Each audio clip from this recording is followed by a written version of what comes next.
Jadi jelas bahwa air, hutan, dan api atau energi itu merupakan infrastruktur penjaga kehidupan rakyat yang tidak boleh dikomersialkan atau dijual ke pribadi-pribadi perorangan yang kemudian dikomersialkan menjadi bisnis pribadi. Ketidakadilan inilah yang menjadi salah satu faktor penyumbang kemiskinan struktural. Ketidakadilan inilah yang membuat oligarki semakin membesar dan menguat dalam dua dasawarsa ini, dan kemiskinan struktural tidak kunjung dapat diatasi oleh negara. Pertama, sistem ekonomi untuk memperkaya negara dan rakyatnya, atau kedua, sistem ekonomi untuk memperkaya oligarki penguasa, pengusaha, dan juga penguasa. Keduanya tinggal dipilih oleh bangsa Indonesia. Jadi kembali pada kita, mau memilih sistem ekonomi yang memperkaya negara atau memperkaya oligarki. Tinggal kita putuskan, tidak ada yang tidak bisa. Kedaulatan rakyat harus menjadi penentu, karena rakyatlah yang menentukan cara bagaimana mereka harus diperintah oleh pemerintah yang mereka bentuk.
Bismillahirrahmanirrahim.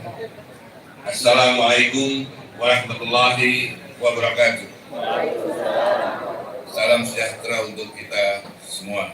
Yang saya hormati dan banggakan Presiden Pimpinan Pusat Sarekat Islam Bapak Dr. Hamdan Zulfa, Sekjen Pimpinan Pusat Sarekat Islam Dr. Ferry Yuliantono, pembicara Dr. Refli Harun, Dr. Faisal Basri, Profesor Rocky Gerung, Dr. Dedi Nular, Haji Ahmad Joyo, serta tadi Pak Ketua Majelis Gus Aam ya, serta Bapak Ibu yang tidak saya sebut satu persatu namanya, saya nggak tahu ya. Pertama-tama, marilah kita panjatkan puji syukur kehadiran Allah Subhanahu Wa Taala, karena atas rahmat dan karunia-Nya kita masih diberi kesempatan untuk bertemu dalam keadaan sehat walafiat. Salawat serta salam marilah kita haturkan kepada junjungan kita Nabi besar Muhammad SAW beserta keluarga dan sahabatnya. Semoga kita mendapat syafaat beliau di hari hisab nanti. Saya sampaikan terima kasih kepada pimpinan Pusat Sarekat Islam yang mengundang saya untuk ikut menyumbangkan pikiran dan berdakwah dalam acara Saretehan Kebangsaan yang diselenggarakan hari ini, dan saya juga merasa terhormat. Sebetulnya belum pantas saya jadi majelis di Sarekat Islam. Kita ini masih kumpul yang nggak jelas, jadi mudah-mudahan dengan menjadikan majelis ini jadi bisa kumpul dengan yang jelas-jelas. Terus terang saya berbahagia dapat hadir di tengah orang-orang yang meneruskan perjuangan dan pikiran-pikiran Haji Omar Said Dr. Aminoto, karena salah satu pikiran beliau yang mengilhami proklamasi kemerdekaan 17 Agustus 1945. Karena jauh sebelum proklamasi, tepatnya pada bulan Juni tahun 1916, saat Kongres Sarekat Islam di Kota Bandung, HOS Dr. Aminoto telah mencetuskan bahwa Nusantara atau Hindia, sebutan untuk Indonesia saat itu, harus berdaulat dengan sistem pemerintahannya sendiri atau self-destur. Saat itu beliau mengatakan dengan mantap bahwa orang semakin lama semakin merasakan, baik di Nederland maupun di Hindia, bahwa self-destur sungguh diperlukan. Orang semakin lama semakin merasakan bahwa tidak pantas lagi Hindia diperintah oleh negeri Belanda, bagaikan seorang tuan tanah yang menguasai tanah-tanahnya. Maka sejak saat itu HOS Dr. Aminoto adalah orang Indonesia pertama yang dengan berani mencetuskan ide kemerdekaan, atau setidaknya memunculkan wacana agar rakyat Indonesia sudah seharusnya memiliki pemerintahan sendiri, tidak lagi menjadi jajahan Belanda atau bangsa-bangsa lainnya. Semoga pikiran-pikiran tersebut terus menjadi perjuangan dan semangat bagi keluarga besar Sarekat Islam yang sekarang dipimpin duet Dr. Hamdan Zulfa dan Dr. Ferry Gartono. Bapak, Ibu, dan hadirin yang saya hormati, tema yang diangkat hari ini cukup menarik, yaitu menuju kemerdekaan sejati, kedaulatan ekonomi, dan keadilan sosial. Karena memang tujuan bangsa ini memproklamasikan diri pada tanggal 17 Agustus 1945 adalah untuk mewujudkan hakikat dari kemerdekaan, yaitu menjadi negara yang mensejahterakan rakyat dalam keadilan sosial. Itulah mengapa para pendiri bangsa menyusun redaksi pasal 33 Undang-Undang Dasar 1945 dengan sangat cermat, sebab pasal tersebut dalam naskah asli Undang-Undang Dasar 1945 dimasukkan di dalam bab tentang kesejahteraan sosial. Artinya sangat jelas bahwa orientasi perekonomian bangsa ini mutlak dan wajib mensejahterakan rakyat. Apalagi salah satu cita-cita nasional bangsa ini adalah memajukan kesejahteraan umum dan mencerdaskan kehidupan bangsa. Oleh karena itu, tertulis dengan sangat jelas pada pasal 33 ayat 1, 2, dan 3 bahwa norma dari penguasaan negara terhadap sumber daya alam didasarkan kepada kedaulatan negara, karena sumber daya alam harus dikuasai negara untuk sepenuhnya kemakmuran rakyat. Konsepsi ini sama dan sebangun dengan konsepsi Islam dalam memandang sumber daya alam.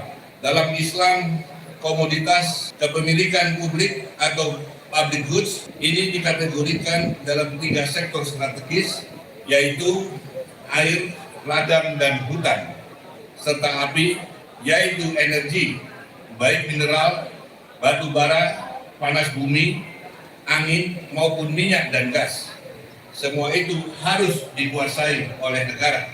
Bahkan dalam hadis riwayat Ahmad, diharamkan harganya, artinya tidak boleh dikomersialkan menjadi commercial good, seperti tertulis dalam hadis riwayat Ahmad, yang artinya umat Islam itu sama-sama membutuhkan untuk berserikat atas 3 hal, yaitu air, ladang, dan api, dan atas ketiganya diharamkan harganya.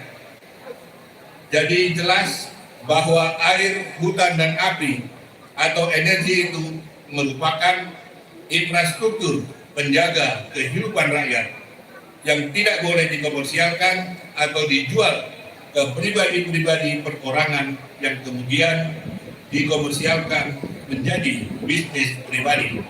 Contoh konkret dalam perspektif di atas adalah bagaimana sahabat Utsman bin Affan berusaha membeli sumur air milik seorang Yahudi di Madinah saat itu yang kemudian setelah dia beli, dia gratiskan airnya untuk ke seluruh penduduk Madinah. Sehingga sampai hari ini sumur itu dikenal dengan nama Sumur Usman. Karena memang komoditas publik itu harus dikuasai negara untuk sebesar-besarnya kemakmuran rakyat sebagaimana tertuang di dalam penjelasan pasal 33 Undang-Undang Dasar 1945 naskah asli yang sudah dihapus total sejak perubahan Undang-Undang Dasar tahun 1999 hingga 2002 silam. Dan sejak perubahan itu, Undang-Undang Dasar hasil amandemen atau saya sebut dengan kata lain Undang-Undang Dasar tahun 2002 tidak memiliki lagi penjelasan, sehingga pasal 33 bisa ditambah 2 ayat lagi, yaitu pasal 4 yang kalimatnya tidak karu-karuan dari segi tata bahasa, sekaligus memberi ruang masuknya swasta ke ruang public goods serta pasal 5 yang standar. Dari sini kita akan memahami mengapa naskah penjelasan di dalam Undang-Undang Dasar 1945 yang asli dihapus saat perubahan itu. Karena kalau kita cermati penjelasan atas pasal 33 di dalam naskah penjelasan Undang-Undang Dasar 1945 sangat terang-benderang bahwa pasal 33 berorientasi kepada kesejahteraan rakyat.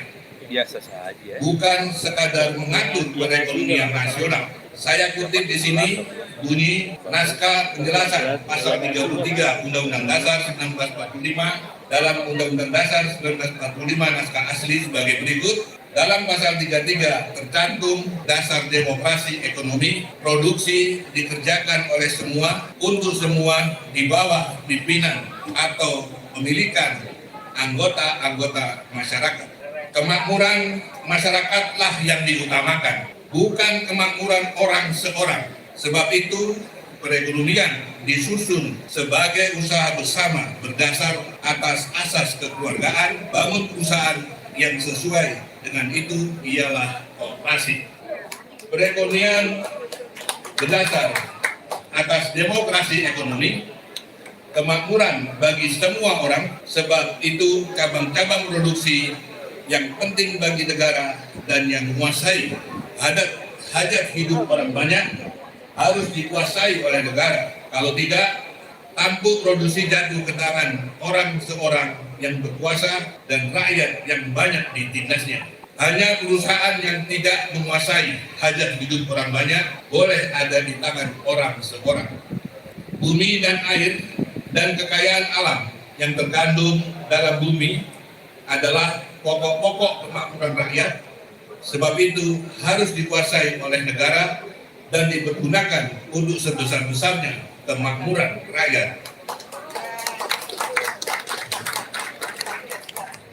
Dari penjelasan itu sudah sangat clear dan jernih bahwa pemikiran para pendiri bangsa ini adalah jelas menjadikan Indonesia sebagai negara yang mensejahterakan rakyatnya. Sehingga ditegaskan pula bahwa makna kalimat perekonomian disusun sebagai usaha bersama. Kata yang digunakan adalah kata disusun, bukan tersusun. Sebab kata disusun dengan tersusun sangat berbeda. Disusun artinya didesain dengan baik aturan dan regulasi yang direncanakan dengan jelas. Berbeda dengan kata tersusun yang berarti dibiarkan tersusun dengan sendirinya, atau dengan kata lain diserahkan ke mekanisme pasar. Begitu pula dengan kalimat usaha bersama yang artinya simbiosis mutualisme yang sangat berbeda dengan sektor privat atau swasta yang didominasi dengan prinsip self interest dan penumpukan keuntungan. Sedangkan kalimat dikuasai negara bermakna negara hadir dengan kebijakan, pengurusan, pengaturan, pengelolaan dan pengawasan untuk tujuan sebesar-besarnya kemakmuran rakyat. Karena itu, secara ideal, ekonomi negara ini digerakkan oleh 3 entitas, koperasi, BUMN atau BUMD, swasta nasional dan asing, dengan prasyarat yang mengacu kepada norma pasal 33 Undang-Undang Dasar 1945 dan penjelasannya, sehingga konsep 4P yaitu publik, privat, people, partnership bisa dijalankan, yaitu keterlibatan secara bersama negara, swasta, dan rakyat dalam sebuah kerjasama. Rakyat harus berada dalam posisi sebagai bagian dari pemilik kedaulatan atas wilayah atau sumber daya alam di daerahnya, sehingga keterlibatan rakyat mutlak menjadi persyaratan sebuah investasi sektor strategis. Konsep keterlibatan people atau rakyat dalam konsep publik, private people partnership 4P berbeda dengan CSR, perusahaan yang diberikan kepada masyarakat sekitar. Konsep 4P ini adalah ruang sekaligus akses rakyat untuk menjadi bagian dari pengelolaan sumber daya alam di daerah, sehingga keadilan sosial terwujud dan kesejahteraan sosial dapat diwujudkan. Inilah kedaulatan negara, termasuk kedaulatan dalam ekonomi, untuk secara bebas melakukan kegiatan sesuai kepentingannya selama tidak melanggar kedaulatan negara lain.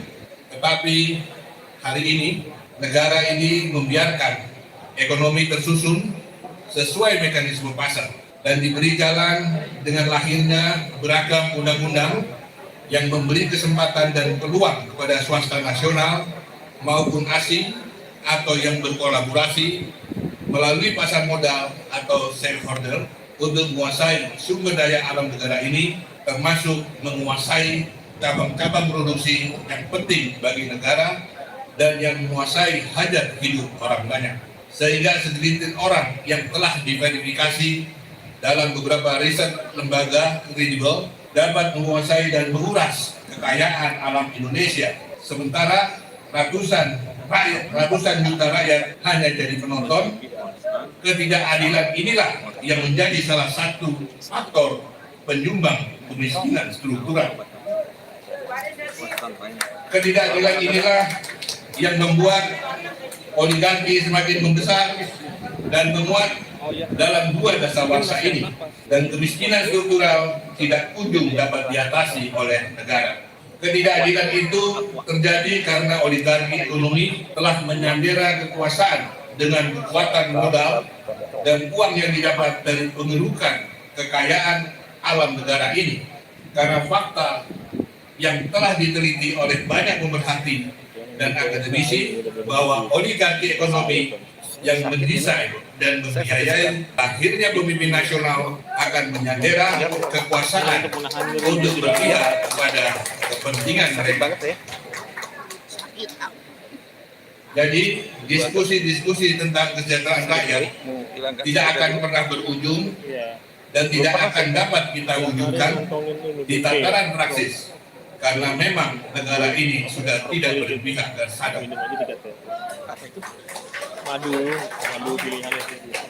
Seperti dikemukakan dalam hasil penelitian akademik Profesor Dr. Kailan dari UGM, bahwa pasal-pasal dalam Undang-Undang Dasar 2002 sudah tidak koheren dan sudah tidak menjabarkan lagi nilai-nilai Pancasila sebagai stans fundamental negara ini.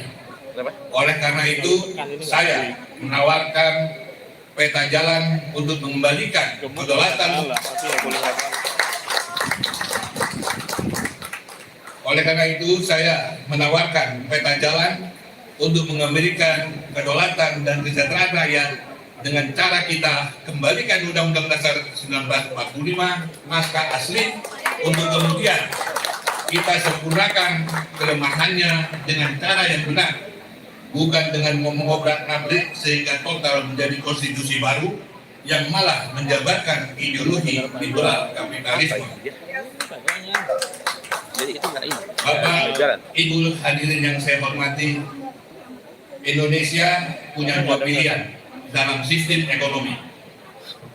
Pertama, sistem ekonomi untuk memperkaya negara dan rakyatnya, atau kedua, sistem ekonomi untuk memperkaya oligarki penguasa, pengusaha, dan juga penguasa.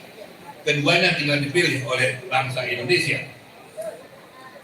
Jadi kembali pada kita mau memilih sistem ekonomi yang memperkaya negara atau memperkaya oligarki. Tinggal kita putuskan, tidak ada yang tidak bisa, kedaulatan rakyat harus menjadi penentu, karena rakyatlah yang menentukan cara bagaimana mereka harus diperintah oleh pemerintah yang mereka bentuk. Mari kita pikirkan masa depan anak cucu kita, generasi yang baru lahir di bumi pertiwi ini, bayi-bayi yang lahir di negeri yang sebenarnya kaya raya ini, negeri yang diberkahi dengan anugerah kekayaan alam dan iklim serta berada di garis khatulistiwa. Negeri yang sungguh bisa besar dan menjadi adidaya di dunia sebagai penjaga harapan hidup manusia di bumi melalui kekayaan biodiversity hutan untuk menghasilkan oksigen dan sumber kekayaan hayati, negeri yang bisa menjamin ketersediaan pangan dan air bagi penduduk bumi di masa depan. Jangan sampai potensi itu dirampok oleh bukan orang Indonesia asli secara sistemik melalui agresi non-militer. Kita harus bangkit, harus berani bangkit, harus berani mengembalikan kedaulatan rakyat kepada rakyat. Izinkan saya mengutip terjemahan surat Al-Kahfi ayat 10. Ingatlah ketika pemuda-pemuda itu berlindung ke dalam gua, lalu mereka berdoa, "Ya Tuhan kami, berikanlah rahmat kepada kami dari sisi-Mu dan sempurnakanlah petunjuk yang lurus bagi kami dalam urusan kami." Akhir kata, semoga Allah Subhanahu wa Ta'ala senantiasa memberi petunjuk jalan yang lurus, memberikan rahmat dan hidayah kepada kita semua. Amin ya rabbal alamin. Wabillahi taufiq wa hidayah. Wassalamualaikum warahmatullahi wabarakatuh.